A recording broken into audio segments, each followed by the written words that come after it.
tarde a todos e todas. É com satisfação que damos início à mais uma sessão do nosso ciclo de estudos avançados em ciências e humanidades, na nossa modalidade live, mostra que estamos vivos. E, então, hoje nós temos o tema A Democracia Participativa, que é um tema, né, que marcou Porto Alegre no mundo, né, e que nós trouxemos aqui, nossos convidados são dois grandes especialistas nesse tema, né? Então, eu queria apresentar inicialmente o professor Luciano Fedose. Muito obrigado por ter aceito o nosso convite. O Luciano Fedose é mestre e doutor em Sociologia pela URGS, é professor titular do Departamento do Plano de Pós-Graduação em Sociologia, e ele coordena também o grupo de pesquisa Democracia Participativa e Esfera Pública e Cidade.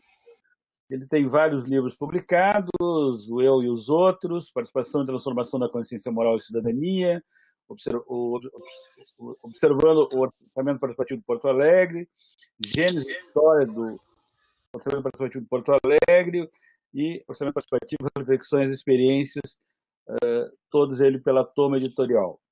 Ao mesmo tempo, ele tem participado de livros coletivos, né? O último é com o Rangel e o Conrad e o próprio professor Fedose, Democracia Participativa na América Latina.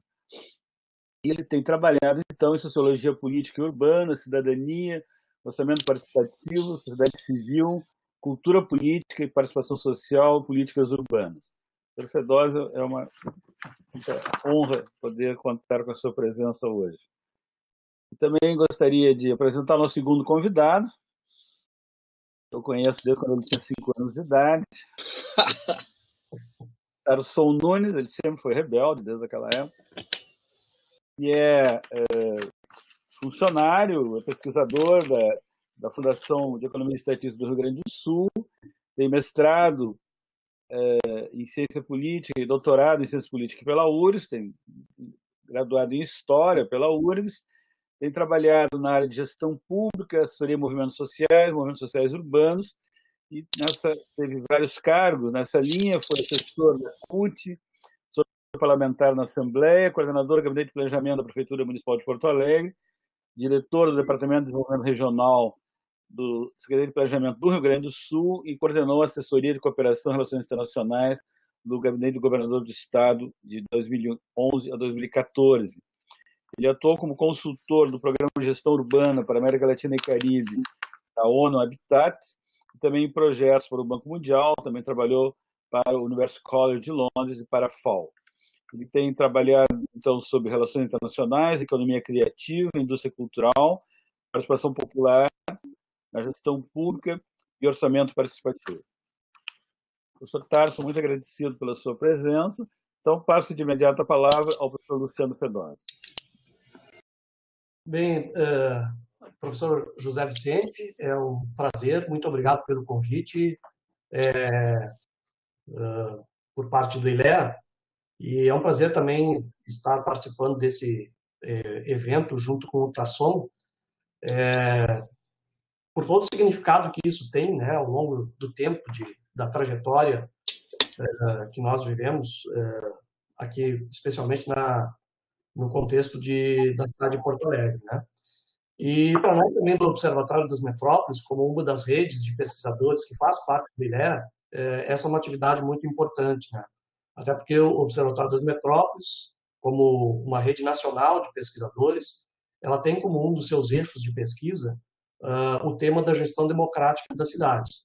E este tema, ele abarca as várias dimensões, as várias esferas de elaboração, implementação e controle social das políticas públicas urbanas que, de uma forma objetiva, se expressam nas cidades por meio da sua dimensão do planejamento urbano, né?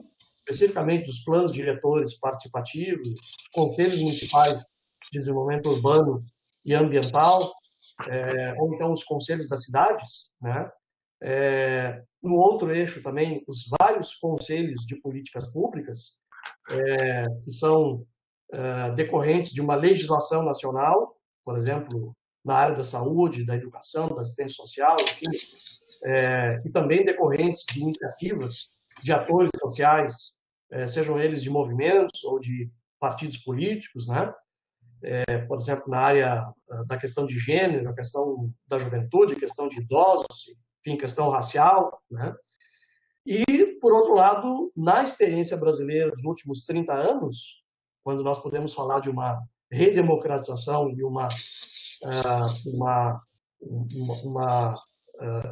momento, né, que completou mais ou menos cerca de 3 décadas, cerca de 30 anos, o surgimento daquilo que a literatura, enfim, os estudos acadêmicos passaram a conceituar de instituições participativas, né, para definir aquelas esferas ou aquelas instâncias de participação cidadã que são colocadas ao lado, né, das outras formas de participação eleitoral que constitui o processo descentralizado de políticas públicas.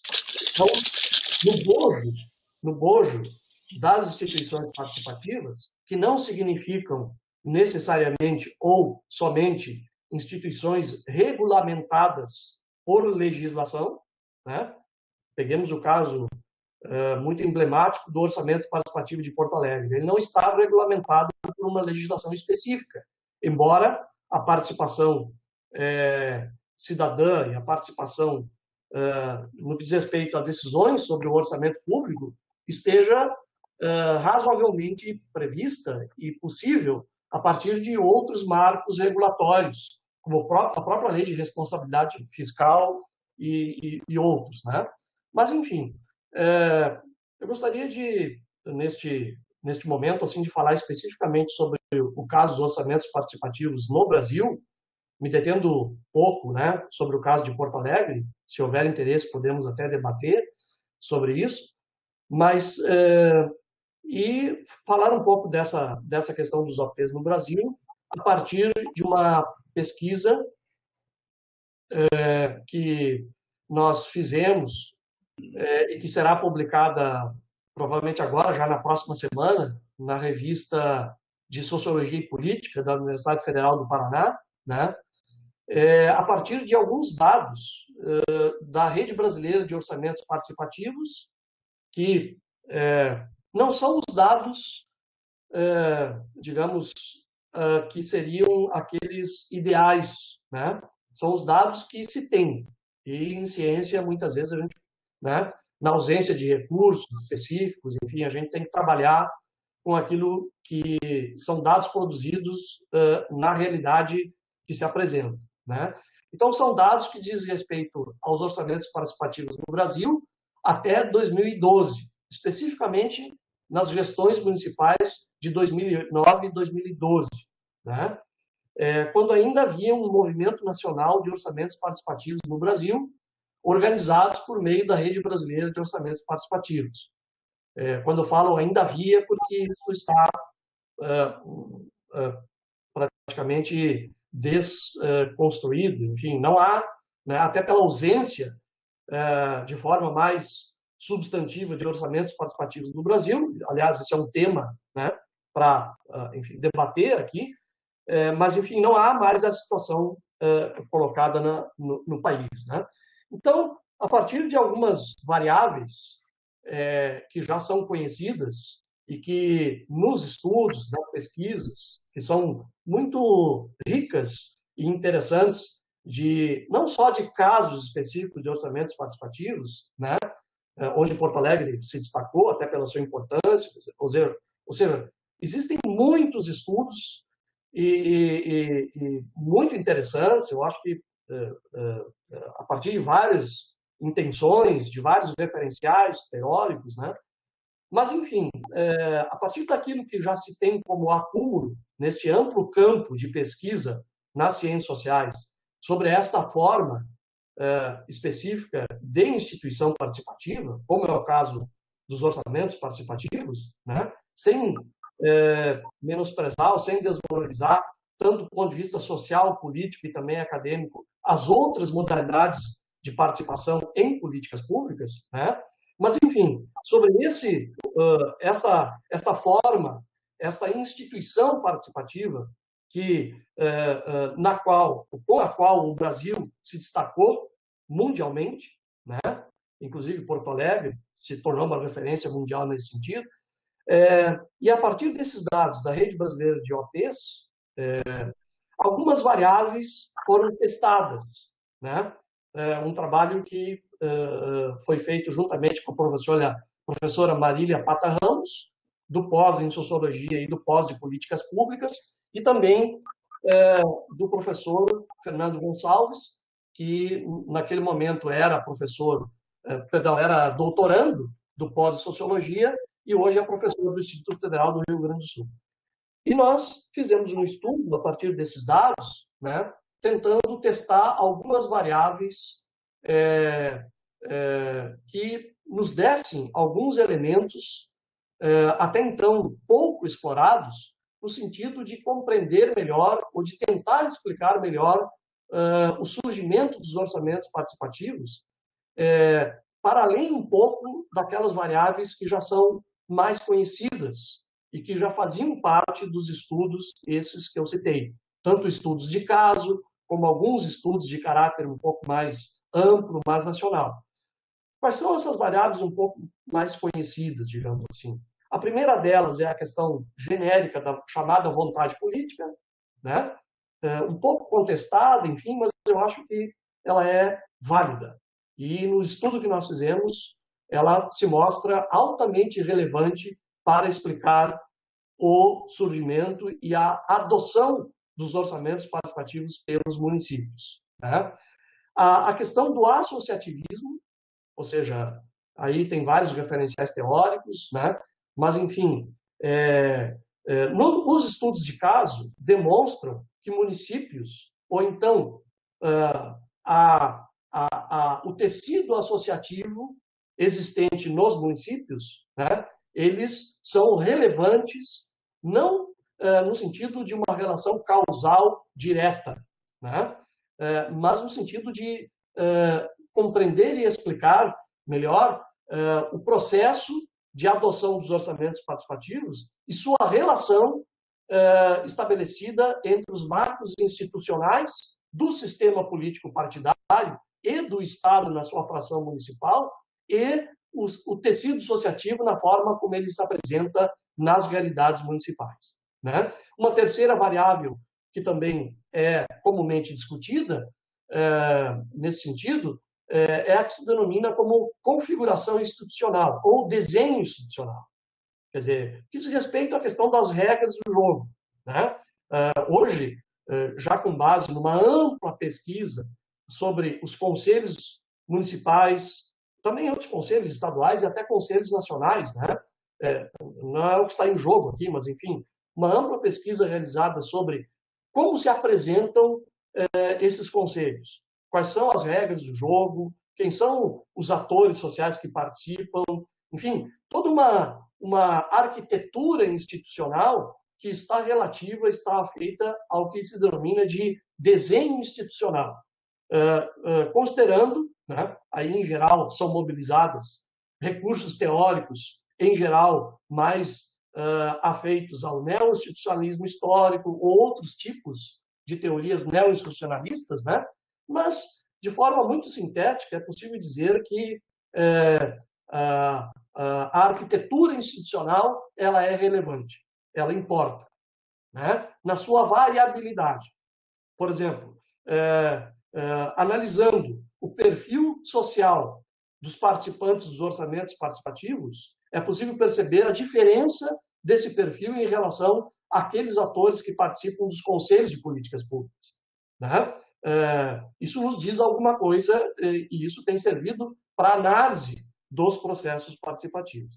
Bem, mas a ideia, além dessas variáveis, foi tentar investigar um pouco, utilizando-se de metodologia e de técnicas quantitativas, né?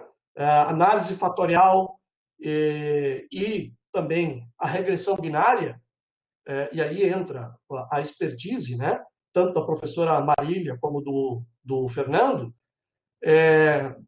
tentando perceber nestes dados que nos foi gentilmente cedido pela então Prefeitura de Guarulhos, em São Paulo, que coordenava a rede brasileira de OPs, né, tentando analisar, considerando a totalidade dos municípios brasileiros, evidentemente que por meio do censo, do IBGE, dos dados do IBGE, analisados pelo IPEA, né, portanto, dados oficiais, algumas outras variáveis que pudessem, de alguma maneira, ajudar a explicar a adoção dos orçamentos participativos.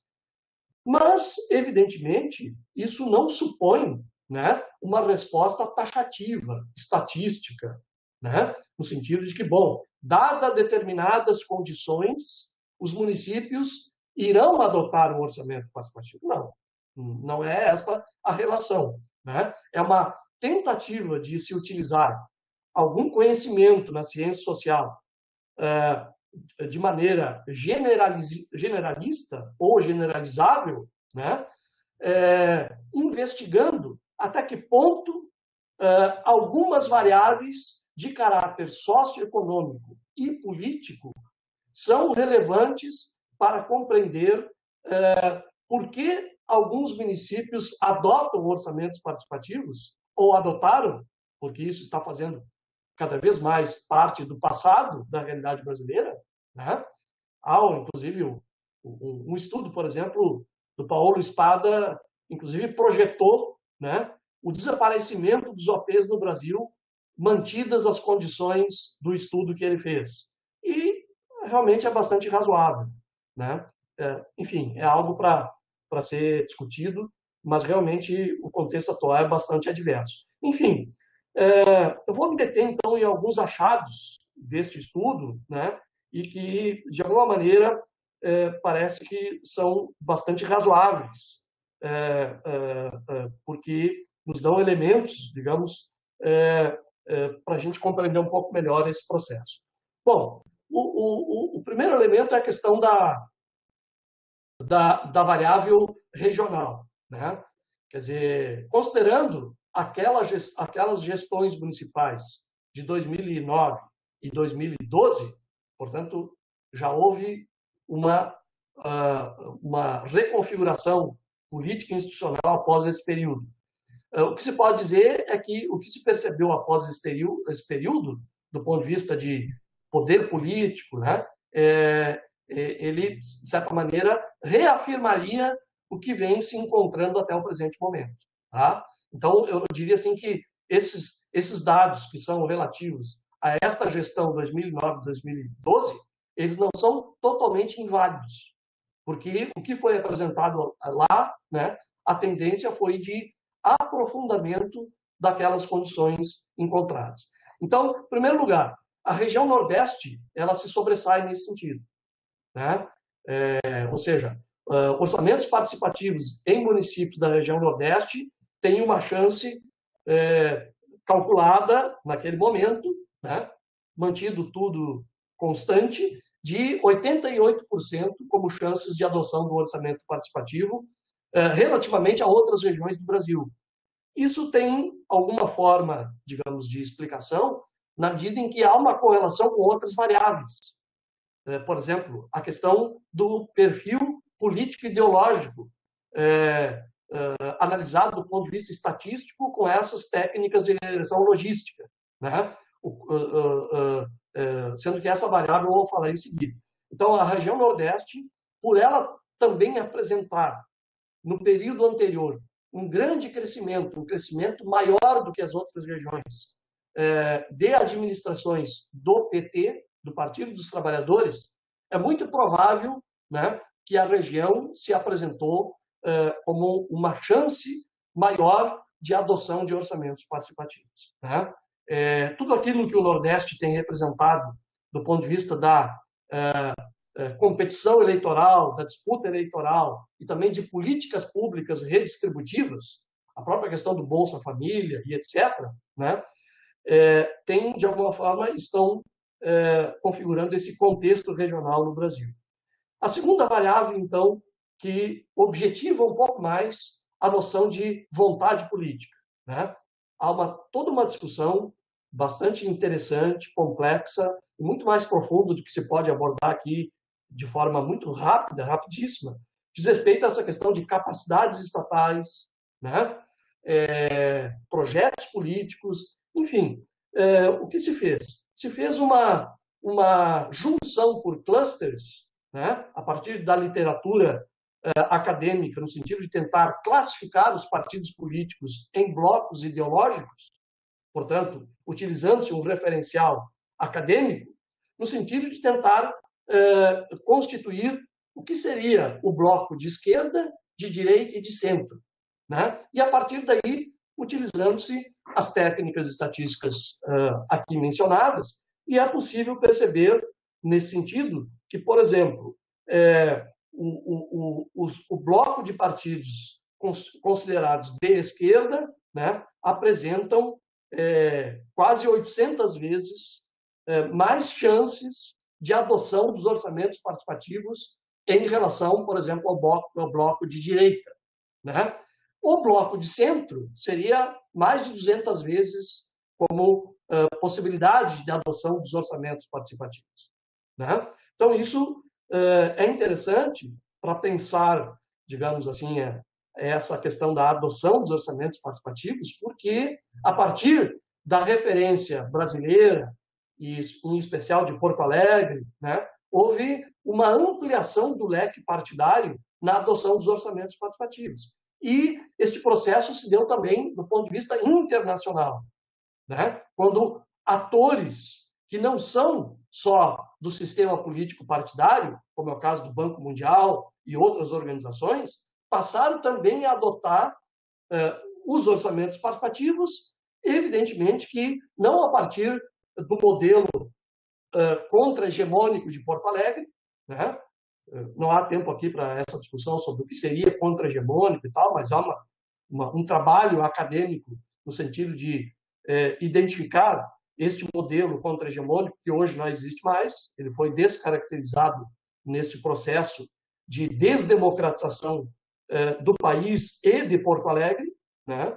Mas, enfim, isso é interessante, é relevante, porque demonstra que os orçamentos participativos, embora tenham sido adotados por um leque de partidos políticos para além do campo da esquerda, né, quando nós analisamos a partir desta lógica de regressão e de estatística, o que nos ajuda a explicar, pelo menos em termos, as razões de adoção dos orçamentos participativos, é perceptível, né, que a variação, ou aquilo que nós poderíamos chamar de variável ideológica, ela faz diferença, né? Então, esse é um elemento importante. Uma outra variável que esta, sim, seria não totalmente inédita, mas acho que o estudo realizado ele oferece uma contribuição, diz respeito à variável socioeconômica, né? Ou seja, até que ponto o contexto socioeconômico e, por exemplo, a riqueza dos municípios, né, consegue explicar, de alguma maneira, a adoção dos orçamentos participativos. Então, os testes que foram feitos relativos a PIB total, PIB per capita, receita total, receita per capita, oferecem dados bastante interessantes. Porque, por um lado, não é possível perceber, né, uma explicação da adoção dos orçamentos participativos, por exemplo, somente pela variável de caráter mais distributivo, que seria a receita per capita. Por exemplo, a receita per capita não é significativa para a explicação. Agora, a riqueza total, sim. Ou seja, municípios mais ricos, independentemente da capacidade de receita per capita, estão relacionados com a adoção dos orçamentos participativos. Uma das hipóteses que nós levantamos é relativa à questão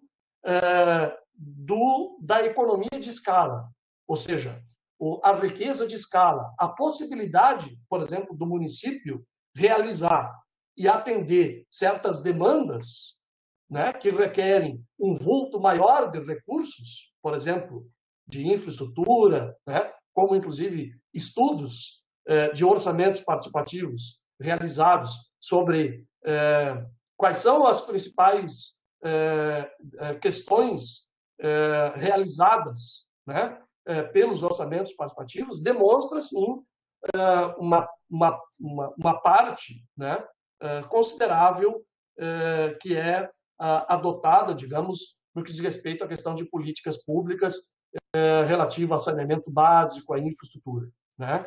Então, esta questão de caráter socioeconômico, ela se apresenta relevante, mas somente quando se analisa a questão da riqueza total dos municípios, né? Isso é interessante porque, para pensar um pouco o processo de decréscimo, nós poderíamos aqui falar em ascensão e declínio dos orçamentos participativos no Brasil, né? Isso é muito evidente, inclusive caminhando, talvez não para um desaparecimento, mas para uma importância política muito residual no contexto brasileiro, federativo brasileiro, em especial dos municípios. Nem se fala nos outros entes federados, estados e União, né? Quer dizer, estamos falando apenas nos municípios brasileiros, fundamentalmente.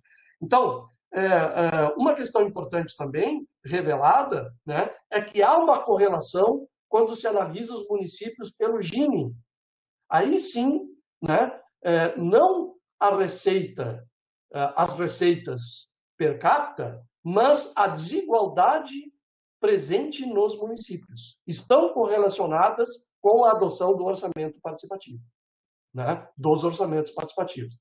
De certa forma, talvez isso fortalece um pouco, pelo menos em tese, em hipótese, o fato de que, quando há uma confluência dessas variáveis, né, ou seja, regional, o porte dos municípios, se percebe, por exemplo, que, embora a maioria dos municípios de porte pequeno ou médio, né, está mais vinculada aos orçamentos participativos, percentualmente os OPs se apresentaram mais em municípios com mais de 250 mil habitantes, né? Sendo que, num determinado período, por exemplo, metrópoles e capitais relevantes da realidade do Brasil adotaram, de alguma forma, orçamentos participativos, né? Então, quando se constitui esse conjunto de variáveis, que inclui a variável do perfil ideológico que está governando o município,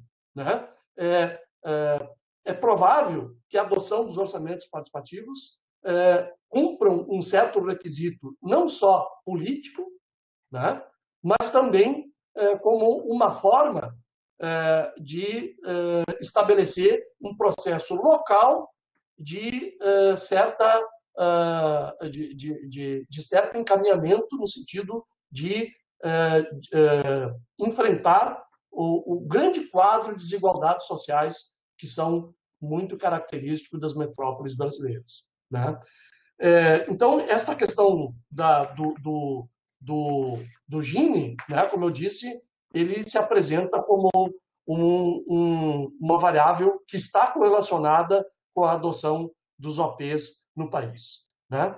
Bem, uma questão relevante, já encerrando, né, porque o nosso tempo aqui tem que ser curto, né, pelo caráter aqui do evento, né, é interessante a gente perceber, trazendo um pouco mais para a realidade posterior a 2012, quando esses dados foram analisados, né, e tentando estabelecer como essas variáveis se apresentaram de lá para cá.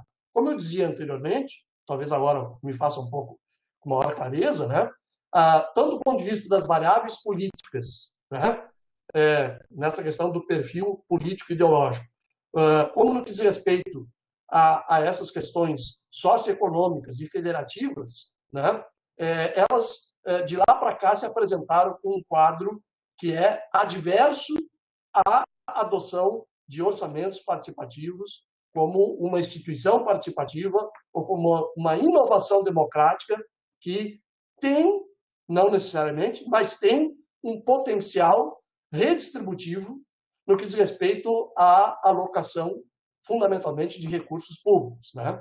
Por que, de lá para cá, o contexto é adverso? Em primeiro lugar, né, a crise federativa se aprofunda cada vez mais a reversão da descentralização de recursos da Constituição de 88.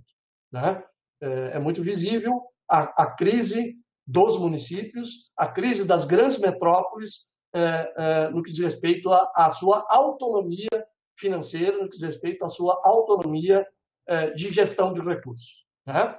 Segundo lugar, desde 2012 para cá, há uma retração da influência política do campo da esquerda, que está correlacionado estatisticamente com a adoção dos orçamentos participativos.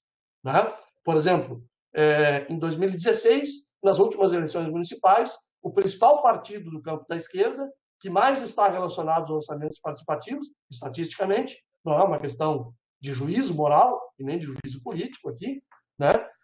Há uma retração, por exemplo, quando o PT perdeu 60% das prefeituras nas últimas eleições municipais. Né?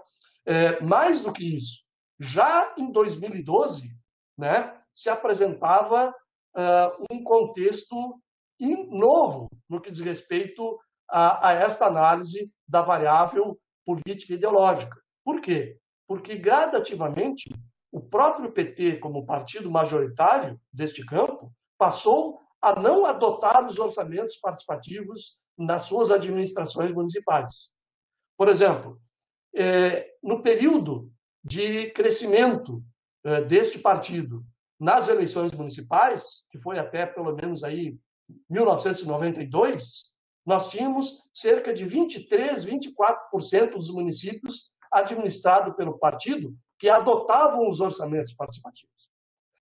Já de 1997 a 2000, que seria, digamos, aquele momento onde este partido passou a ser muito expressivo, inclusive governando municípios muito importantes e relevantes do ponto de vista do quadro nacional, né? Nós temos quase 50% dos municípios administrados pelo PT adotando os orçamentos participativos.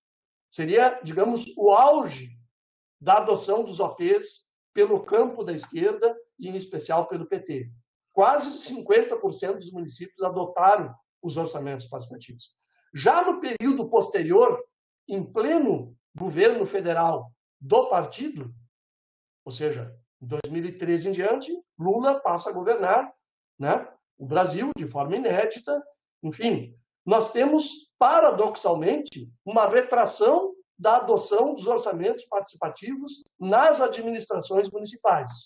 Né? Quando, em 2009, 2012, nesta gestão analisada, volta aquele percentual inicial de 26% de administrações do partido que adotam os orçamentos participativos. Né? Então, há uma curva que cresce e ela passa a ser uma curva declinante, decrescente, nas próprias administrações municipais do PT. Uma das hipóteses, para tentar ajudar a explicar, ela certamente não é a única, por que este partido passa a não adotar mais os OPs, talvez se dê quando se analisa as coligações partidárias. Ou seja, a coligação PT-PMDB, nesta eleição de 2009, quando estava ainda praticamente no auge do governo federal, né, tinha encerrado aí a gestão, os 2 mandatos do Lula e assumiu a Dilma como presidente. A coligação majoritária no país, né, com mais de 2.000 municípios, eu tenho o número aqui exato, são 2.028 municípios, quase 50% dos municípios brasileiros, dos municípios do país, se apresentaram uma coligação para a chapa majoritária na aliança PT-PMDB, né? Que representava, de alguma maneira, a coligação majoritária em nível nacional, né, de sustentação do governo federal. De certa maneira, os municípios, a gente sabe, né, essa lógica federativa ela também responde a uma lógica política no país, onde o campo majoritário dos governos federais, de alguma maneira, tentam se reproduzir como base de sustentação política e social nos municípios, em algum grau, embora não seja tão relacionado, também nos estados. Né? Então, essa questão do perfil das coligações partidárias, né, talvez seja uma variável que ajude a explicar um pouco. Mas ela não é a única variável, porque vários estudos acadêmicos debruçados sobre a trajetória histórica do Partido dos Trabalhadores também demonstra uma alteração programática e, talvez menos do que programática, uma alteração política prática no que diz respeito à gestão dos municípios por parte do Partido dos Trabalhadores, né? Então, certamente, quando se coloca essa questão, quando se traz o tema das coligações partidárias para tentar compreender melhor por que o PT passou a não mais adotar os orçamentos participativos, né, tem que se levar em conta também esta questão do perfil, ou melhor, do contexto socioeconômico, né, mas também esse contexto político a partir de uma novidade na trajetória do partido, que é a aliança eleitoral com partidos de centro, com partidos em muitos municípios que são conservadores, né, e que não têm a participação popular no centro do seu programa político, né? Bem, para finalizar, eu acho que já passei até aqui do tempo, né? Voltando ao raciocínio, eu diria que este contexto que demonstra não só o declínio, mas um possível horizonte de quase desaparecimento dos OPs no Brasil, né? Nós temos este contexto de crise federativa, com diminuição muito drástica, não só oriunda da crise econômica do país, que certamente agora na pandemia está se aprofundando e vai se aprofundar.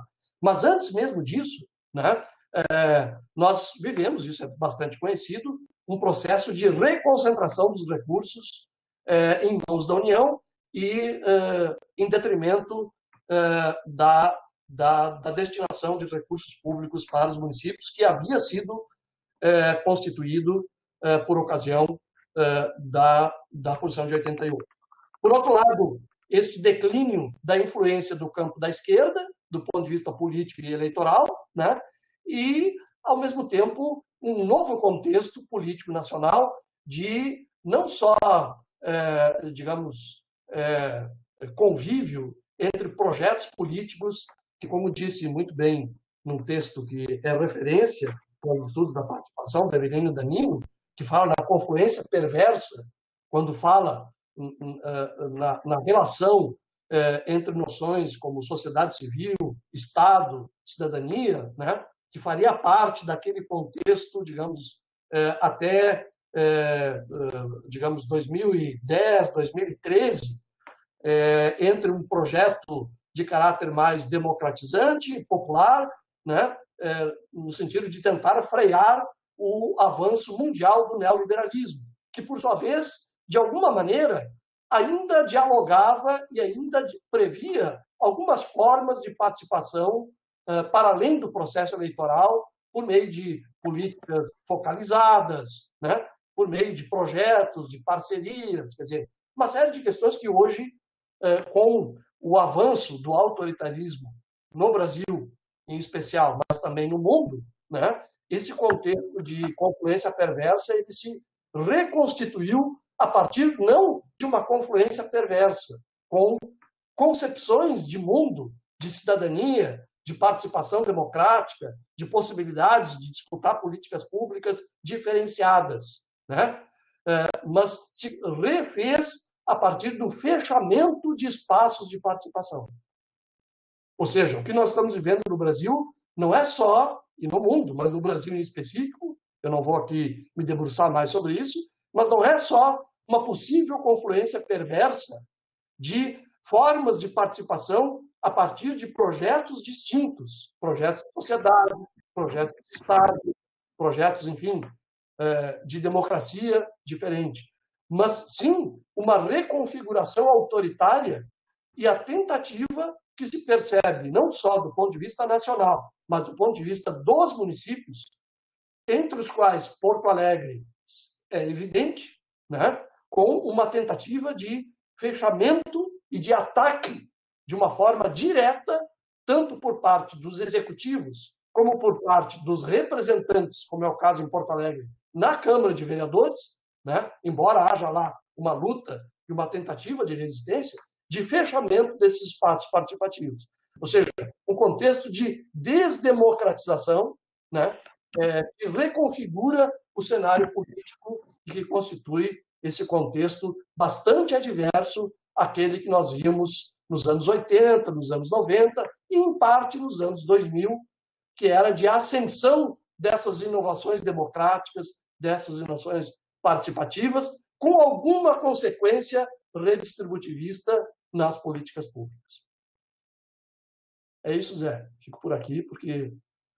Desculpe se eu provavelmente tenho passado do meu tempo, ou acabei me esquecendo aqui. Muito agradecido, professor.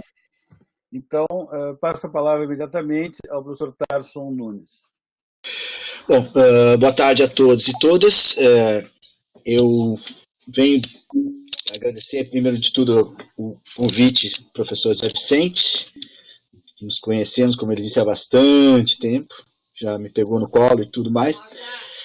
Eu queria, então, em primeiro lugar, acho que começar essa discussão contextualizando um pouco a minha experiência com isso. Sim, a minha primeiro contato com o orçamento participativo foi na Prefeitura de Porto Alegre, na segunda gestão do PT, e já desde aquele momento eu me lembro de trocar ideias e fazer atividades junto com o professor Fedose, que foi um dos implementadores do processo em Porto Alegre e um dos pesquisadores pioneiros nesse processo, nesses estudos sobre participação e democracia participativa no Brasil. E, de fato, como a gente vai ver a seguir na minha apresentação, o OP de Porto Alegre se tornou uma referência mundial até os dias de hoje, mesmo com todo esse ocaso que o Luciano mais ou menos caracterizou bastante bem, como uma referência de experiência de democracia participativa no mundo. Mas a gente vem desenvolvendo esse trabalho, no meu primeiro momento, como uma experiência prática de gestor público, e depois comecei a fazer uma reflexão acadêmica um pouco mais aprofundada sobre isso. Meu mestrado e meu doutorado foram ambos na Ciência Política da URGS sobre participação e democracia participativa. E, por ser de Porto Alegre, justamente em função desse prestígio e dessa presença internacional de Porto Alegre, tive a oportunidade de conviver e participar de inúmeros projetos internacionais em relação à democracia participativa no mundo. E o paradoxo disso tudo é que, nesse momento em que Porto Alegre vive um ocaso da participação, por outro lado, em nível global, o que a gente assiste é uma expansão inédita e muito intensa de experiências de democracia participativa pelo mundo. Então, eu vou procurar fazer assim, uma breve síntese do que vem acontecendo pelo mundo, porque são muitas experiências. Então, eu vou dividir em 3 partes a minha apresentação. Primeiro, uma discussão um pouco mais conceitual e de contextualização desse tema da democracia participativa. Falar um pouco dessa expansão do orçamento participativo e de outras experiências de democracia participativa pelo mundo, e quero falar particularmente de 3 experiências mais importantes que eu vejo hoje em dia, que são experiências de orçamento participativo na Rússia, na China e nos Estados Unidos, que são os 3 lugares onde a extensão e a amplitude dos processos de participação, cada uma com a sua maneira particular de ver, vem acontecendo. Pode passar, o Gustavo está fazendo a apresentação, pode ir passando, então, próximo slide. Eu vou dizendo aí, na medida que vão passando. Primeiro, acho que uma questão conceitual, que eu acho que é importante a gente ter claro, assim, a participação direta dos cidadãos nas decisões políticas não é uma coisa nova na história, né? Não precisa a gente ir só na democracia ateniense, na Comuna de Paris, nas experiências mais clássicas que se tem de participação direta, os próprios conselhos de trabalhadores da Revolução Russa, ou seja, sempre houveram experiências, e não só essas as mais conhecidas no campo da esquerda, mas recentemente, por exemplo, eu estava lendo um livro que fala, por exemplo, da Confederação das 7 Tribos Iroquesas nos Estados Unidos, que eram uma comunidade indígena, mas que era gerida de forma... de práticas de democracia direta, com assembleias, com todos os cidadãos participando de uma forma extremamente democrática. E assim também nos próprios Estados Unidos, a gente tem aquilo que chamam de town hall meetings, ou seja, uma tradição muito grande que vem desde os tempos das colônias, de o gestor local fazer reuniões abertas para falar dos seus projetos e ouvir a resposta e o retorno de parte dos cidadãos. Ou seja, não é novo a participação direta dos cidadãos nas gestões municipais, gestões locais, uma democracia participativa em nível local. Não só não é novo, como não é um privilégio apenas da esquerda. Uma referência bem interessante que eu gostaria de fazer, meu primeiro comercial desse troço, é esse livro do professor Michael Manser, que é professor da City University de Nova York, aonde ele faz todo um histórico desse tema, experiências e casos, teoria e casos de democracia participativa no mundo. Então, ele que aponta, levanta essa história da Confederação das Tribos Iroquesas. Pode passar, Gustavo. Gustavo, tira a participação, já que o Fedose não fez, vamos facilitar e vamos falar direto, assim, sem a apresentação do lado. Não, mas dá. Tá bom? Bom, então tá, pode passar, vamos passando então. Eu vou avisando quando é que tem que passar os slides, esse que é o problema. A primeira questão, pode passar mais um. A primeira questão que eu acho que é importante a gente ter claro é que essa ideia de democracia como eleição, partidos políticos, um conjunto de procedimentos e de instituições que a gente está acostumado a chamar de democracia, ele não é o único modelo, e pelo contrário, ele é esse modelo onde a democracia consiste em tu delegar para alguém as funções de governo, ela é um processo relativamente recente no mundo, né? E é um processo, inclusive, que se consolidou em meados do século XIX e se tornou hegemônico a partir da segunda metade do século. Ou seja, a gente tem menos de 100 anos num modelo que é apresentado como se fosse o modelo de democracia, e quando se discute democracia, sempre se tende a ter como ponto de partida e de chegada esse modelo. Partidos políticos, eleições, liberdades civis, etc. e tal. Só é importante, para a gente compreender a situação que a gente vive hoje, que esse modelo da democracia liberal, da democracia representativa, ele não é um modelo necessariamente democrático, pelo contrário. Dentro do espectro do liberalismo clássico, a democracia não era desenhada para a participação de todos. Tanto que, em uma grande quantidade de países, durante todo esse período de um século de exercício da democracia representativa, as mulheres, por exemplo, não tinham direito a voto. No Brasil, só nos anos 30 desse século. Em alguns lugares, como na Suíça, apenas no meados do século XX, que o voto foi estendido às mulheres. E nos Estados Unidos, por exemplo, até 64, ou seja, um pouco mais de 50 anos atrás, 60 anos atrás, os negros, por exemplo, não podiam votar. Então, esse conceito da democracia representativa, da democracia liberal, ele não necessariamente é um conceito radical de democracia, ou uma forma de exercício de poder. Isso leva ao que a gente vivenciou a partir dos anos 90 do século passado, pode passar o próximo slide, a uma crise da democracia representativa.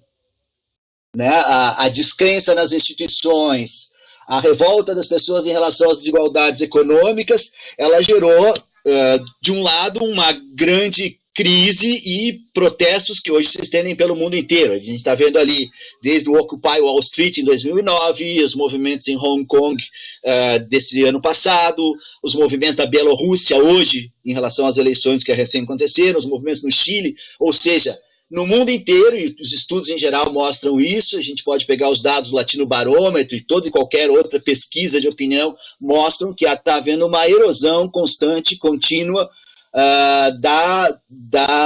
do respeito às instituições e da própria visão das pessoas acerca da democracia representativa como algo capaz de representar ou de expressar a vontade dos cidadãos. Ou seja, essa revolta dos cidadãos, pode passar o próximo,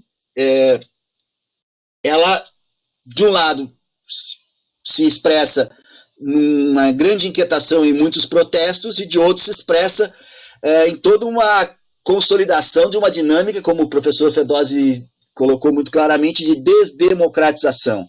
né, a emergência de um populismo de direita, e presidentes como Matteo Salvini, o Duterte nas Filipinas, Matteo Salvini na Itália, o Erdogan na Turquia, Trump e Bolsonaro, Orbán na Hungria, ou seja, esse descontentamento em relação à democracia liberal, ele está gerando como reação uma emergência forte, não só de líderes populistas de direita, como de toda uma polarização, fundamentalismo religioso, xenofobia e intolerância.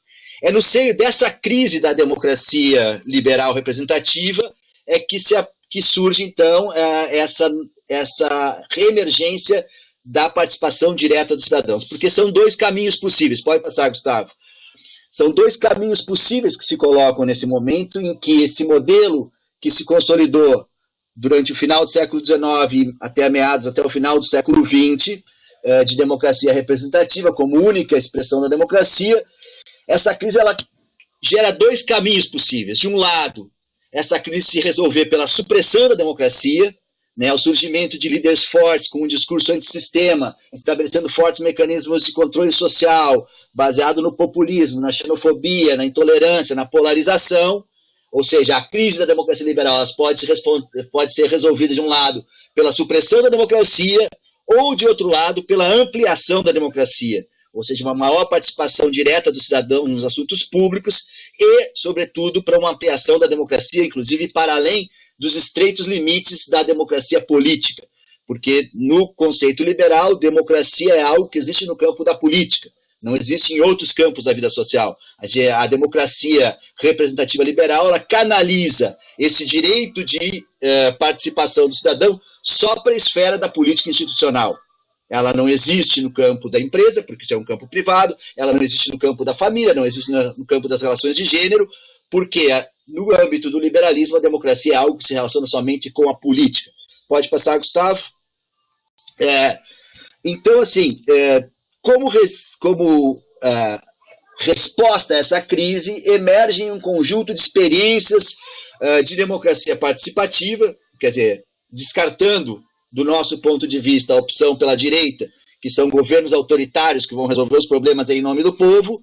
A outra alternativa são experiências de democracia participativa que não se resumem somente ao orçamento participativo. Eu vou começar a contar algumas histórias e possibilidades interessantes que acontecem já desde meados dos anos 90. Né? Na Índia, por exemplo, o Boaventura de Sousa Santos descreveu bastante, estudou bastante esse processo na província de Kerala, que é uma província do sul da Índia, que foi governada durante muitos anos, a partir do pós-guerra, por uma coalizão de partidos de esquerda. Eles tiveram um amplo processo de participação no planejamento da província inteira. Ou seja, era um processo onde se começava a partir de reuniões em cada um dos vilarejos rurais, esses processos de participação e de levantamento de demandas eram canalizados depois para reuniões distritais, depois municipais, depois estaduais, e todo o planejamento plurianual daquele governo era realizado com base nesse processo de participação. Outra experiência interessante também nessa mesma linha de democracia participativa, num processo de planejamento, pode passar, Gustavo, num processo de planejamento urbano, já se misturando com o orçamento participativo, é o planejamento participativo de Villa El Salvador, no Peru. Villa El Salvador é uma localidade na região metropolitana de Lima, originalmente era uma ocupação irregular, mas que tem mais de 100 mil habitantes, que começou a partir do final dos anos 90 um processo de planejamento econômico baseado na participação direta dos cidadãos, que ia desde orçamento participativo, ou seja, decisão por parte dos cidadãos do município, os investimentos da prefeitura, mas também todo um processo de planejamento econômico, de empreendedorismo e de suporte e fomento às atividades econômicas de maneira participativa, e que transformou um lugar que era apenas uma ocupação, uma cidade dormitório no estilo de Alvorada, mais ou menos aqui, em uma comunidade muito mais florescente, muito mais participativa. Outro exemplo, ainda fora do campo do orçamento participativo, são as experiências, aí já nos países de primeiro mundo, pode passar, Gustavo, de planejamento urbano participativo. Particularmente no Canadá, temos muitas experiências em Montreal e em Toronto, em âmbito também municipal, de participação dos cidadãos em planejamento urbano, ou seja, as linhas gerais dos planos diretores e as melhorias, as decisões acerca das melhorias nos bairros, serem feitas com a participação direta dos cidadãos. Isso é um processo bastante intenso no Canadá. Em Toronto, ele é conduzido basicamente por vereadores, porque lá o voto é distrital e cada vereador representa uma determinada região. Em Montreal, o Centro de Ecologia Urbana de Montreal, que é uma ONG, também ajuda a impulsionar processos participativos de planejamento urbano, já com um foco nessa questão temática do meio ambiente. Pode passar, Gustavo.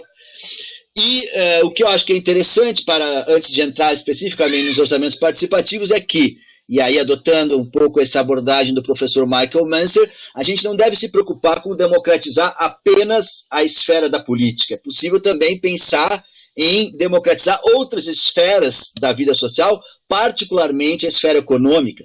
E aí o professor Manser, ele junta no seu livro essa discussão sobre orçamento participativo, que é uma dimensão política institucional, com a dimensão de democracia participativa no âmbito da economia também. Por que não? Por que a gente acha que deve democratizar as relações políticas entre governantes e governados e não se preocupa em democratizar as relações de trabalho e as relações econômicas? Elas também podem ser suscetíveis de processos de decisão coletiva.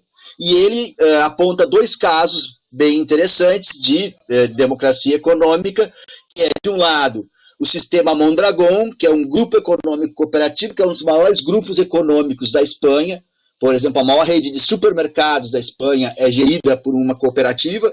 É um grupo que começou nos anos 50 na província basca, no País Basco, em Euskadi, nas 5 províncias do País Basco, e que tem hoje todo um conjunto que vai desde fábricas de eletrodomésticos, passando por supermercados, passando por bancos, passando por fundos de desenvolvimento que são geridos pelos próprios trabalhadores. Isso também é uma forma de democracia participativa que, inclusive, vai além da dimensão apenas da questão político-institucional. A outra, pode passar, que ele também usa no seu livro, é a Seikatsu, que é uma federação de cooperativas de consumo no Japão, que tem mais de 400 mil membros, que começou com uma pequena cooperativa de mulheres preocupadas em conseguir um leite de melhor qualidade e que passaram a comprar diretamente dos produtores e vender na cidade, e hoje tem 400 mil membros e tem toda uma rede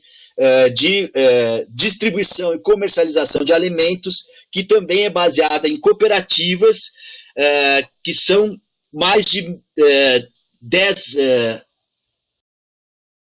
400 mil pessoas organizadas em grupos de 10 a 25 pessoas que participam desse processo e tem toda a comercialização e seu abastecimento de toda a produção alimentícia baseada em cooperativas. Ou seja, esse é o primeiro ponto que eu queria destacar, é que democracia participativa não deve ser apenas pensada do âmbito da política institucional dos governos locais, mas também pode ser pensada no âmbito da economia, das empresas, da produção e do consumo. Pode passar a próxima. Mas aí pensando então do ponto de vista do orçamento participativo, que sem dúvida nenhuma foi a experiência de democracia participativa mais prestigiosa e mais importante e que se difundiu, hoje a gente tem mais de 6 mil experiências mundiais de orçamento participativo. O apelo começou em Porto Alegre, mas ele ganhou tração, ganhou impulso no âmbito internacional, a partir da conferência da agência Habitat da ONU em Istambul, que considerou o AP uma das boas práticas municipais.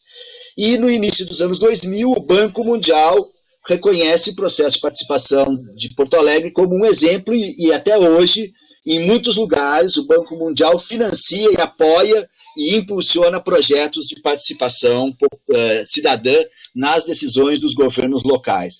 Então, isso fez com que, pode passar, Gustavo, com que o orçamento participativo passasse a se expandir pelo mundo. Quer dizer, num primeiro momento, no início dos anos 90, foi um momento de surgimento, de experimentação, de consolidação.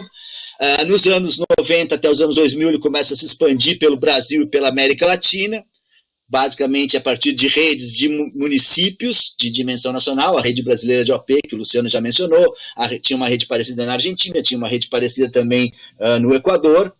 No final dos anos 90, na virada para os anos 2000, já mais ou menos nesse período que a Agência Habitat e o Banco Mundial passam a estimular a experiência de OP, ele então se diversifica pela Europa e pela África, na Europa particularmente Itália, Espanha e França, na África, tanto na África francófona, Senegal, Costa do Marfim, como na África de língua inglesa, Quênia, Nigéria menos, Quênia, África do Sul.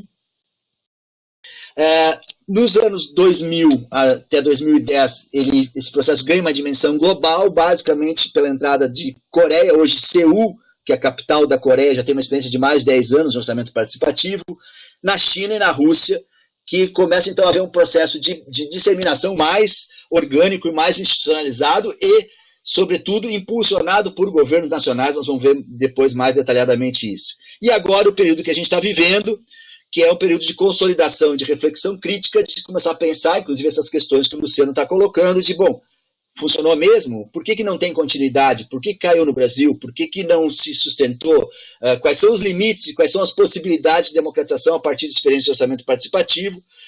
Acho bem importante, podem procurar na internet, quem tiver interesse, o livro Hope for Democracy, que é um livro que faz um levantamento de mais de 60 experiências de orçamento participativo pelo mundo. Tem texto do Luciano, tem texto meu, fazendo mais uma propaganda. Nosso segundo comercial da apresentação procurem ali, dá um Google Hope for Democracy, dá para baixar em PDF. É um livro muito grande, que tem experiências bastante interessantes para se conhecer o OP pelo mundo. Pode passar, Gustavo. Essa expansão ela se dá a partir de três grandes frentes, três grandes forças motrizes. De um lado, a esquerda, né, o Fórum Social Mundial, governos de esquerda, movimentos anti-globalização, que viam no OP, na democracia participativa, um instrumento para pensar uma sociedade diferente. Né? O OP como um instrumento para uma democracia mais substancial, mais transformadora. Numa outra vertente, digamos assim, de caráter mais institucional, mais formal, um conjunto de redes nacionais e internacionais, tanto de investigadores acadêmicos, de ONGs e também de governos locais, que passaram a olhar de uma forma ainda política, mas um pouco menos politizada, mas de perceber a importância do OP e constituir redes e instrumentos organizacionais de estudo e reflexão sobre o OP. Né? A Rede Brasileira de OP, a Confederação de Governos Locais Unidos, que é uma espécie de federação de prefeituras a nível mundial, o Observatório Internacional da Democracia Participativa, criado pela Prefeitura de Barcelona, o Fórum de Autoridades Locais da Periferia, um conjunto de redes de instituições voltadas para o orçamento participativo. E também, de um outro lado, o Banco Mundial e as Nações Unidas, instituições multilaterais que passaram, né, o Banco Mundial e a ONU, a partir da agência Habitat, de também a difundir experiências de participação direta dos cidadãos, pensando o OP como um instrumento que dá voz, que amplia a transparência e amplia o controle do Estado pelos cidadãos. Pode passar a próxima. Então, assim, essas experiências do OP pelo mundo, elas são muito diversas em termos de abordagem. Quer dizer, tu tem desde um foco mais numa democratização radical, na transformação social, que é essa abordagem mais de esquerda, mais anti-hegemônica, contra-hegemônica, como mencionou o Luciano Fedozzi, até uma ideia do OP como um instrumento de boa governança, que é a abordagem do Banco Mundial, ou seja, não é tu transformar ou tu democratizar mais a sociedade, mas tu tornar o governo mais responsivo, mais accountable, que é uma palavra que eles gostam de usar, ou seja, um governo que seja mais capaz de prestar contas aos cidadãos, não que pense em transformar a sociedade ou transformar esses governos, mas simplesmente em torná-los mais eficientes. Então, tu tem todo um arco muito amplo, desde uma visão mais radical, transformadora da sociedade, até uma visão mais, digamos assim, conservadora, mas que vê em experiências de tipo do OP uma boa forma do cidadão poder controlar o governo, ou seja, é uma abordagem nitidamente de cunho liberal, ou seja, da ideia de que o Estado precisa ser controlado pelo cidadão, que não é uma ideia de transformação social, mas também uma ideia de democratização política. Pode passar. Outras diferenças, aí começando a contar um pouco mais casos, as experiências da OP no mundo, elas têm uma grande diversidade, tanto em termos de tamanho, por exemplo, na China, muitas das experiências da OP são experiências de uma rua. O governo municipal tem um recurso para investir e ele chama todos os moradores e as associações representativas dos moradores daquela rua e diz, olha, temos não sei quantos mil yuans se vocês vão discutir e decidir quais projetos vão fazer com esse dinheiro. Até cidades com mais de 10 milhões de habitantes, como Paris, como Nova York, que estão também adotando experiências de orçamento participativo. Então, a multiplicidade de escalas ela é muito grande, né? Uma das maiores cidades do mundo, como Nova York, 13, 15 milhões de habitantes, não me lembro exatamente quantos habitantes tem, ia começar esse ano a fazer orçamento participativo, não fez por causa da pandemia, ficou para o ano que vem, se a pandemia for superada, mas uma cidade do tamanho de Nova York pretendia fazer orçamento participativo, ou está planejando fazer orçamento participativo, enquanto que tem experiências que são em pequenas localidades rurais, na Rússia, na China, na África, e mesmo no Brasil, ou seja, a democracia participativa ela pode ser experimentada nas mais diferentes escalas, mas também nos mais diferentes escopos. Tem muitas diferenças em termos de OP pelo mundo, do ponto de vista do poder decisório, né? A maior parte das experiências de OP que existem no mundo, grande maioria delas, são o que eles chamam de pot of money, ou seja, o governo local, ou o governo nacional, ou quem quer que seja, tem uma determinada quantidade de recursos e esse dinheiro é discutido com a população, ou seja, de que projetos esse recurso vai financiar. Ou até, o que era a ideia de Porto Alegre, uma discussão do orçamento inteiro, ou seja, a totalidade de investimentos de uma prefeitura ser discutida pela população e, inclusive, nos seus melhores tempos, inclusive os serviços, inclusive a arrecadação, inclusive a ideia de um OP como uma cogestão das finanças municipais repartida entre governo e municipal, ou seja, tem também não só uma diferença em termos de escala, mas também de escopo, ou seja, do que esse processo vai decidir. A grande maioria, talvez o exemplo mais radical tenha sido Porto Alegre nos anos 90, mas a grande maioria são experiências de uma pequena parte de investimentos. Isso em quase todos os lugares, na Escócia, na França, em Paris, em vários lugares. O OP, na verdade, não é uma discussão de todo o orçamento, mas é uma orçamentação de projetos com base numa quantidade limitada de recursos. Também, em termos do poder deliberativo, tem uma variedade muito grande, porque o OP é visto como um processo de participação dos cidadãos, mas participação é um conceito muito amplo. Participação pode ser desde eu participar, discutir e decidir, como pode ser também de eu participar, discutir e sugerir coisas para as prefeituras.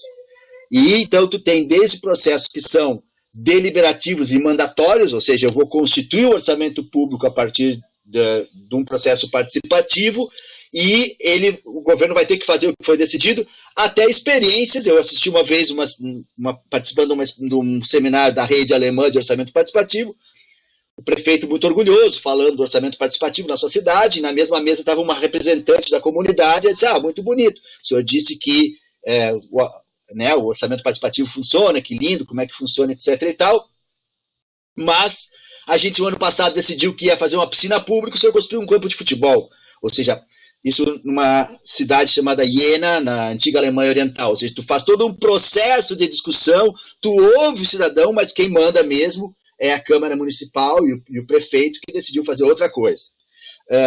Pode passar. Também tem muitas diferenças em termos de regulamentação institucional. Tu tem desde processos que são informais e autorregulamentados, como o de Porto Alegre, acho que o Luciano já falou disso, ou seja, não estava na lei, não tinha uma lei. A forma com que o OP se dava em Porto Alegre era decidida pelos próprios participantes. E tu tem outros processos que estão altamente institucionalizados e altamente normatizados, a ponto de ter uma lei nacional que regulamenta como é que deve ser organizado o orçamento em cada município, como no caso do Peru, como no caso da Polônia, aonde o governo nacional, de cima para baixo, um dia votou uma lei dizendo todo município tem que ouvir as comunidades para decidir os seus investimentos, etc. E tal. Em geral, não funciona muito bem, né? O OP, quando não é surgido de baixo para cima, sob uma pressão da comunidade, a experiência mostra que mesmo tu tendo uma lei nacional de OP, tu não necessariamente consegue gerar uma dinâmica democratizante a partir de uma iniciativa de cima para baixo. Mas tem experiências, por exemplo, como no caso de Portugal, que tem OP escolar e tem uma decisão, uma lei nacional que estabelece que todas as escolas recebem uma certa quantidade de euros por aluno e aquelas escolas que fizerem orçamento participativo recebem um tanto a mais de dinheiro para aplicar na sua escola se tiver um processo participativo. É uma lei também nacional que incide mais especificamente no âmbito escolar. Pode passar. Também tem muitas diferenças em termos de regras de participação, né? O OP aqui em Porto Alegre tem uma determinada forma, tu faz assembleias abertas, precedidas por reuniões comunitárias, depois assembleias regionais, depois assembleias temáticas, tem um conselho. Então tu tem OPs que são convocações abertas e públicas para todo cidadão que quiser ir participar, mas tem outras formas, por exemplo, na França, em Paris, não na gestão atual, na gestão anterior, e também em São Petersburgo, uma iniciativa que é da Universidade Europeia de São Petersburgo, tem uma concepção diferente, que diz, olha, não necessariamente, se eu abrir para quem quiser, só quem é mais interessado, mais mobilizado vai participar, e isso não necessariamente é representativo de toda a população, então pensamos um jeito diferente, que é que eles fazem o quê? Eles fazem um sorteio aleatório, proporcional ao perfil da população socioeconômica, uma amostra da população, e mandam convites para os cidadãos para representarem então tu tem uma amostra da população que é convidada, e se não quiser não vai, mas é convidada dentro dessa ideia de sorteio aleatório, que é uma coisa que inclusive remonta à própria concepção ateniense de democracia, onde o governante era selecionado por sorteio, ou seja, não depende da ambição de cada um, mas para ser representativo teria que ter uma amostra representativa da população. Ou outros mecanismos de convocação, como no caso dessa mesma cidade sobre a qual eu falei antes, na Alemanha, a prefeitura manda para todos os cidadãos uma publicação no final do ano com o orçamento municipal, quanto dinheiro tem, quanto dinheiro vai ter, etc. e tal, e os cidadãos recebem, e aqueles que se interessarem podem se inscrever para fazer a discussão dessas finanças e participar do processo decisório. É outro mecanismo. Pode passar mais um. Também tem diferenças também do ponto de vista de quem implementa. Normalmente a gente olha o OP como uma iniciativa de governos locais para discutir o seu orçamento, mas tem experiências bastante importantes no mundo, onde os próprios governos nacionais estimulam o processo de orçamento participativo como uma forma de educação política e cívica da população. Na Alemanha existe um troço que não sei dizer o nome em alemão, mas é um Instituto Nacional de Educação Cidadã, ou Educação Política, ou seja, o governo federal tem uma instituição voltada para estimular a participação e fazer a educação cívica dos cidadãos. E essa instituição que apoia e fomenta a prática de orçamento participativo. Mesma coisa na Escócia. Na Escócia, o governo nacional da Escócia tem uma fundação que recebe recursos e faz capacitação de processos participativos. E a Escócia hoje tem mais de 60 experiências de orçamento participativo, tanto em nível municipal como em nível setorial, implementada pelo governo nacional a partir, aí numa ótica um pouco diferente, não é tu criar uma lei e dizer, todo mundo tem que ter participação e toca de cima para baixo, não, mas não tem uma lei, mas tu tem uma instituição que fomenta, que capacita, que dá suporte e ajuda a implementação de processos participativos. Pode passar a próxima. E tem também experiências de democracia participativa relacionada com diferentes públicos, né? Tem muitas experiências com comunidades escolares, né? A Universidade de Rosário, a Universidade de Stanford, Rosário, na Argentina, tem orçamento participativo há mais de 10 anos. Nos Estados Unidos tem várias, Arizona State University, Yale, acho que tem uma experiência de orçamento participativo, aonde os estudantes, professores e funcionários discutem e decidem os investimentos da escola. Na Escócia, eu acompanhei uma experiência de um projeto para moradores de rua, que também foi discutido através do orçamento participativo, ou seja, não é bem orçamento participativo, é o público-alvo daquela política é o que decide o que vai ser feito com o dinheiro para aquela política. Na Escócia também tem experiências de políticas para portadores de deficiências, tem políticas para a juventude. Em Boston, nos Estados Unidos, eles têm um orçamento participativo. A prefeitura tinha um recurso para políticas para a juventude, que em vez da prefeitura decidir diretamente, ela delegou para um orçamento participativo. E, bom, só para terminar, eu vou falar de 3 casos bastante mais significativos em termos de escala, que são os casos da Federação Russa, da China e dos Estados Unidos.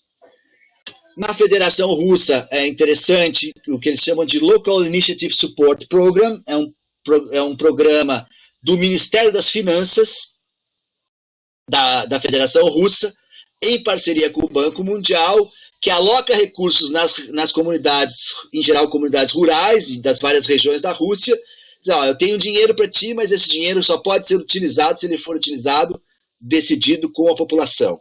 Né? Então, é um processo que começou já em meados da década de 10.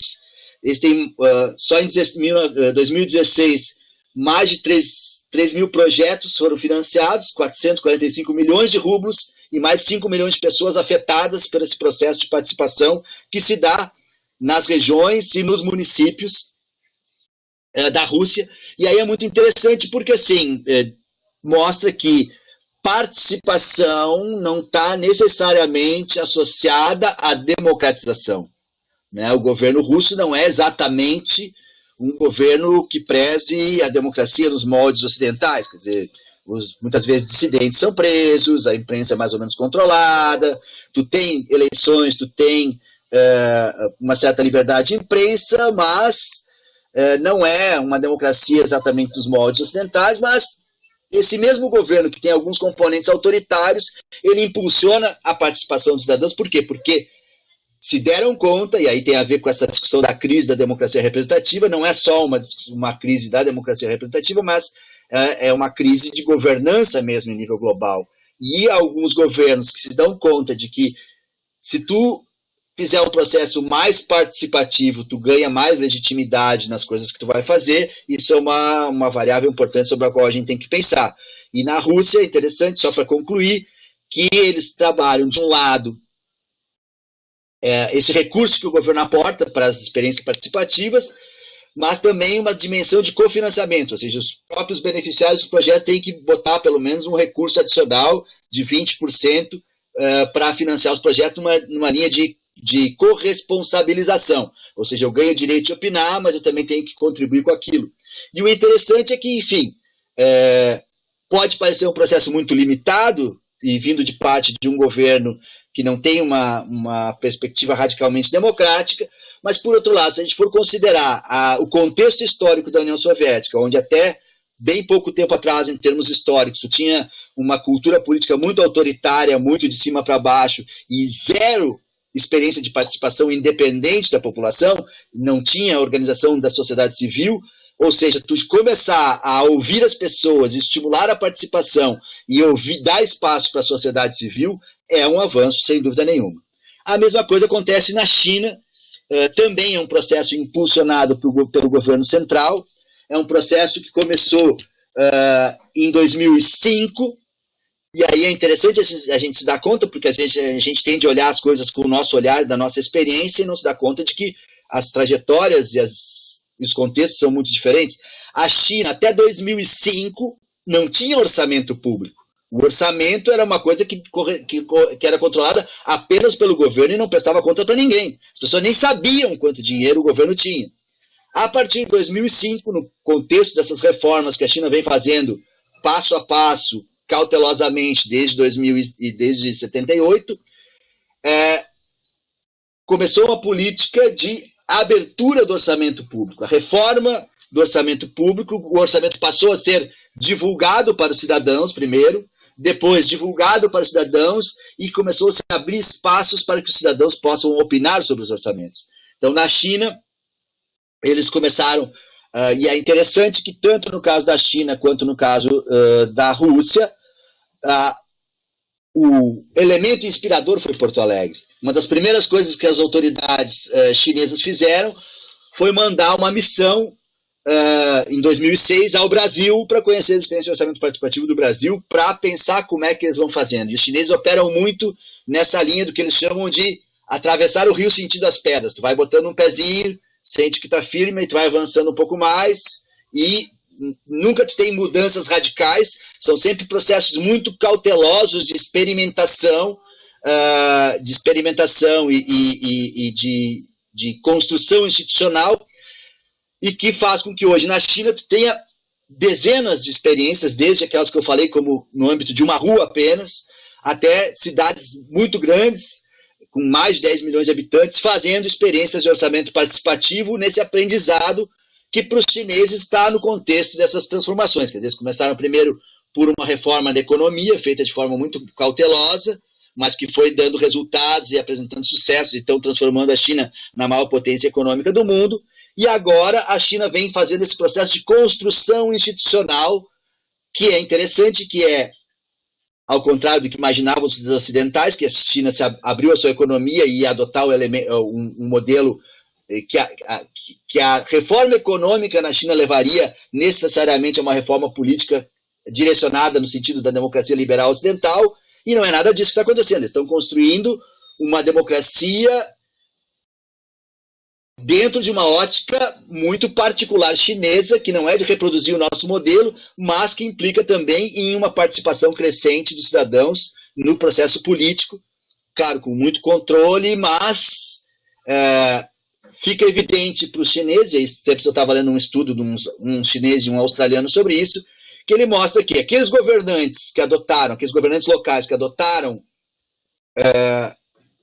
práticas participativas, ganharam prestígio, ganharam respaldo da sua população e conseguem, nos marcos do sistema de partido único, maior prestígio, ou seja, também é um elemento que incide sobre o processo de reforma política da China, na medida em que quem é mais democrático consegue ter mais poder e consegue se destacar mais, e, portanto, isso vai estimulando ao processo de ampliação das experiências de democracia participativa na China. Pode passar o próximo? Então, os dois casos que a gente olhou agora, tanto Rússia como China, são casos em que o processo de implementação de democracia participativa é de cima para baixo. São os governos nacionais, numa ótica de ampliar a sua legitimidade e de ganhar confiança do cidadão, de estimular a participação cívica, implementam processos participativos. Nos Estados Unidos, que é o terceiro lugar, são os três, digamos, as experiências mais paradigmáticas de democracia participativa, é um processo que vem mais de baixo para cima. Um processo que surge a partir de ativistas, acadêmicos e de movimentos sociais, que vem na democracia participativa uma possibilidade de regeneração da democracia americana.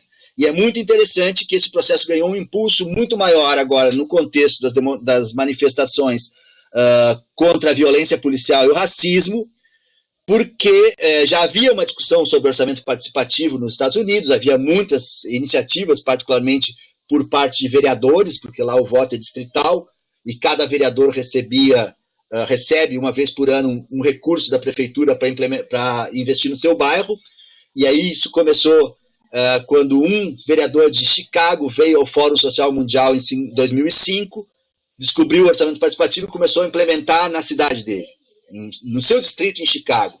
Depois, isso começou, em 2013 haviam 4 vereadores de Nova York que faziam, além desse no Chicago. 5 anos depois já haviam, dos 54 distritos de Nova York, 51 já faziam, cada vereador do seu distrito, orçamento participativo, a ponto de que chegou agora, com a eleição do Bill de Blasio, na última eleição em Nova York, o prefeito resolveu fazer orçamento participativo em escala municipal. E, no caso dos Estados Unidos, o processo tem essa característica de ser um processo impulsionado a partir de movimentos de baixo para cima. E eu falei que isso ganhou ganhou mais tração, mais impulso com as manifestações após a morte do George Floyd, porque nos Estados Unidos a polícia é uma instituição municipal, bancada pelo orçamento municipal. E aí o que aconteceu foi que as pessoas começaram a discutir e querem, por conta da discussão da violência policial, rediscutir o financiamento da polícia. Tanto que o grande mote, e aí juntou essa discussão da luta contra o racismo e contra a violência policial com a discussão do orçamento participativo, foi discutir, bom, então, lá na maior parte das cidades a violência tem caído ano a ano, ou seja, por que a prefeitura dá mais e mais dinheiro para a polícia se eu tenho menos crime nas ruas? Então vamos tirar dinheiro da polícia e vamos botar dinheiro para outras coisas, e aí o orçamento participativo passa a ser visto como um instrumento para fazer essa mudança nas políticas de segurança pública. E por fim, fazendo meu terceiro comercial, uma característica interessante dos últimos anos foi que, como eu falei para vocês, o OAPE era uma iniciativa normalmente de governos municipais, ou de redes de acadêmicos e de prefeituras, ou de instituições multilaterais. E agora começou a se constituir, a partir da experiência de pessoas nesse conjunto nesse universo internacional da participação da democracia direta, uma rede de ativistas, pesquisadores e organizações não governamentais voltada para a disseminação de processos participativos, que chama People Powered, Associação Global pela Democracia Participativa, da qual eu faço parte, a Daniele Voto aqui também de Porto Alegre faz parte. É uma rede que tem pessoas de 27 países, da República Tcheca, do Quênia, do Senegal, da França, do Canadá, dos Estados Unidos, da Rússia, da China, de ativistas voltados para trabalhar sobre a questão da democracia participativa e apoiar, dar suporte técnico, fundamentalmente suporte técnico, à experiência de orçamento participativo, que chama People Powered. Ali tem o endereço. Quem quiser tem a página em português para conhecer. E por fim, só para terminar, 3 dicas de fontes de consultas, né? Tem o site do Observatório Internacional da Democracia Participativa, que tem muito material lá sobre experiências internacionais. Participedia é uma iniciativa mais acadêmica ligada a uma universidade dos Estados Unidos, que também tem recursos e materiais sobre democracia participativa. O PBP, Projeto de Orçamento Participativo, Participatory Budgeting Project dos Estados Unidos, que foi a ONG que lançou o People Powered. Esse International Budget também é uma iniciativa internacional, ou seja, tem sites e recursos que podem levar, para quem tiver interesse em aprofundar essas coisas que eu muito rapidamente resumi até agora, para conhecer melhor a experiência de orçamento participativo pelo mundo. Era isso, acho que também me passei bastante do tempo, mas, enfim, são muitas coisas para falar, muitas emoções. Obrigado, Tarson. Então, eu queria ver se